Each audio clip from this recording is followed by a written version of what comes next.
находимся в зале Михаила Александровича Врубеля. У одной из самых известных картин этого художника «Демон сидящий», которая стала для Михаила Александровича Врубеля особым обращением к философской теме демона и стала началом целого цикла из 3 картин, одна из которых «Демон летящий» находится в Русском музее, а заключительная «Демон поверженный» тоже на этой стене.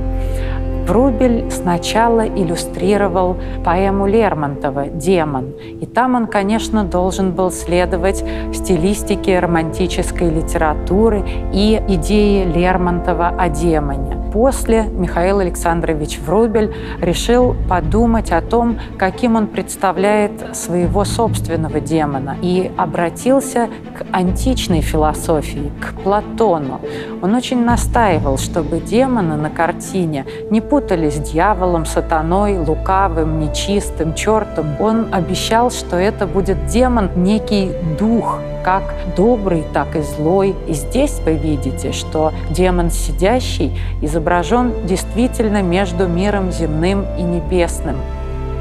Он несчастен, потому что он не знает, к какому миру людей или миру богов он принадлежит. И можно заметить, что, находясь на скалах и камнях вполне материальных, он взглядом своим обращен все-таки к миру небесному, к этому фантастическому горящему закату. Очень интересно расположение сидящей фигуры на горизонтальном формате картины. С одной стороны, это было требованием стиля модерн. Интерьеры украшались подобными горизонтальными панно. С другой стороны, для сидящей фигуры, конечно, больше подошел бы вертикальный формат, но Врубель умышленно ограничивает своего героя сверху и снизу, и это показывает его внутреннюю несвободу. У демона даже нет крыльев, чтобы оторваться от этих скал и подняться туда, к небесам, о которых он мечтает. Очень интересно, как действительно весомо, материально, физически написано тело демона. Это действительно еще человек во плоти.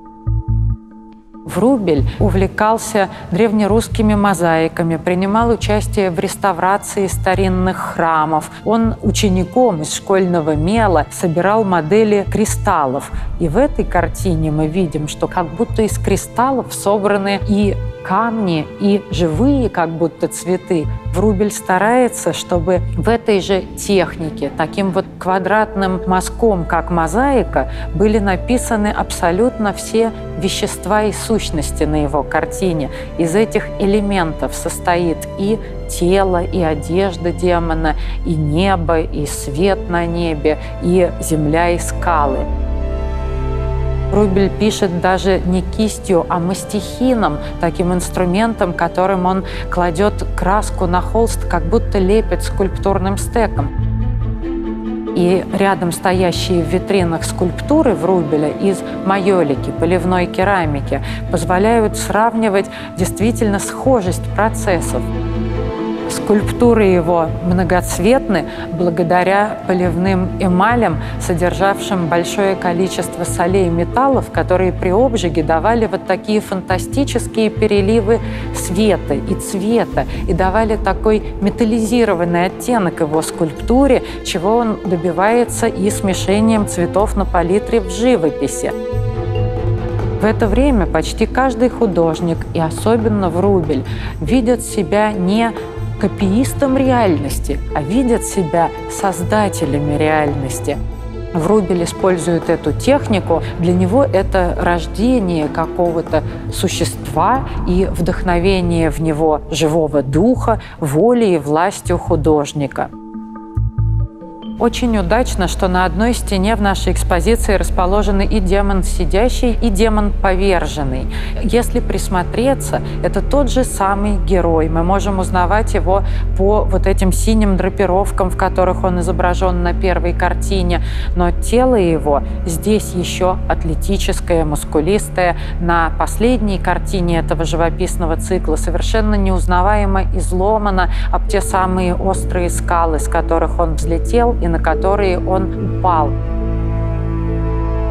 Это оказалось сильнее сказки, сильнее мечты о полете, сильнее мечты об идеале. И демон повержен, но на картине Врубеля он повержен только физически. Мы можем присмотреться к его лицу, к его глазам и увидеть, что глаза демона поверженного такие же бунтующие, горящие, сумасшедшие, как у первого демона этого цикла, сидящего, что он отнюдь не побежден духовно, что он будет, видимо, снова и снова вставать с этих скал и пытаться подняться, чтобы достичь своего небесного идеала. Врубелевский демон оказал влияние на дальнейшее развитие философии и поэзии Серебряного века. Многие поэты посвящали свои стихи не просто демону, поскольку он интересовал их как сущность, а именно демону Врубеля. Когда Шаляпин гримировался для участия в спектакле по Лермонтовскому демону, он использовал живопись Врубеля для своего образа грима и говорил: «От Врубеля мой демон». То есть это был не только образ грима, но и образ поведения на сцене. Очень интересно, что демон, сидящий Врубеля, он действительно такой психологичный, он выдает переживания как будто реального живого человека. Посмотрите на его позу, посмотрите, вот как он сидит, как бы сжав колени и скрестив пальцы. Это выдает некую такую тяжесть принятия решения и такую действительно несвободу, недовольство своим положением. А это были именно декадантские образы, свойственные литературе и поэзии именно Серебряного века. Образы демона волновали в это время и европейских живописцев. И мы можем найти аналоги в живописи художников Англии, Франции, Германии.